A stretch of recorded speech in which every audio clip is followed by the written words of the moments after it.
তো এই প্রত্যেকটা ধর্মের ইতিহাসে কিন্তু এই বাড়াবাড়িগুলো আছে, এটা কোনোভাবে কি অস্বীকার করতে পারবে না। এখন প্রশ্ন হচ্ছে যে চিন্ময়ের ব্যাপারে, ইসকনের ব্যাপারে যেটা এসছে, যে ইসকন কিন্তু আপনার Krishna consciousness society for the international society for the Krishna consciousness হয়েছে কিন্তু আমেরিকাতে। আপনার যেই ব্রহ্মচারী প্রভু যিনি তৈরি করেছেন 1965-66 সালের দিকে, তিনি কিন্তু খ্রিশ্চান মিশনারি স্কুলে পড়েছেন। প্রতিষ্ঠানটা তৈরি করেছেন নিউ ইয়র্কে বসে, হেডকোয়ার্টার হচ্ছে পশ্চিম বাংলায়, ফলোয়ার হচ্ছে 10-11 লক্ষের মতো। তো সেই রকম একটা সংগঠন যারা কিন্তু আপনার ব্রাহ্ম ধর্মাবলম্বীদের মতো, যারা হিন্দু ধর্মাবলম্বীর ভিতরে মূর্তি পূজারী না, আপনার ঈশ্বরচন্দ্র বিদ্যাসাগর, চৈতন্য, বিবেকানন্দ, এরপর রবীন্দ্রনাথ ঠাকুর, এরা কিন্তু মূর্তি পূজারী ছিলেন না।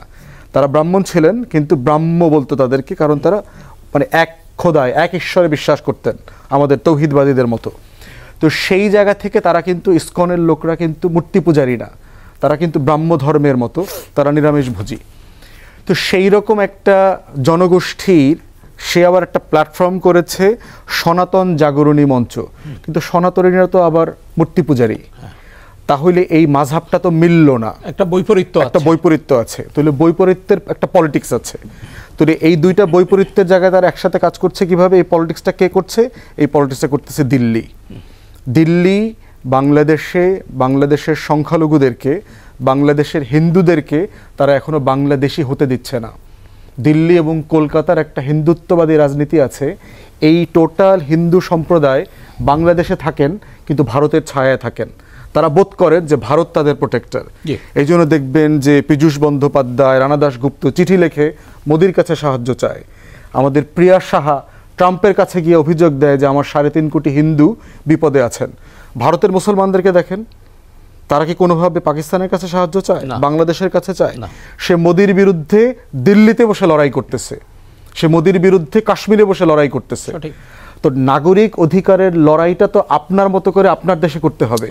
আপনি ভারতের ছায়া থেকে তো বাংলাদেশের নাগরিক অধিকারের লড়াই করতে পারবেন না। এটা সত্য। 53 বছর আপনাদের প্রতি জুলুম হয়েছে, নির্যাতন হয়েছে, জমি দখল হয়েছে, বাড়ি দখল হয়েছে, দোকানপাট দখল হয়েছে, নারী ধর্ষিত হয়েছে, জোর করে ওই পারে পাঠায় দেওয়া হয়েছে, কিন্তু আপনি লড়াই করলেন না কেন? আপনি কেন আওয়ামী লীগের ছায়া থাকলেন? আপনি কেন দিল্লির ছায়া থাকলেন? আপনি বাংলাদেশি নাগরিক হিসাবে আপনার লড়াইটা করলেন না কেন? এটাই হচ্ছে নাগরিক হবার একটা সংকট।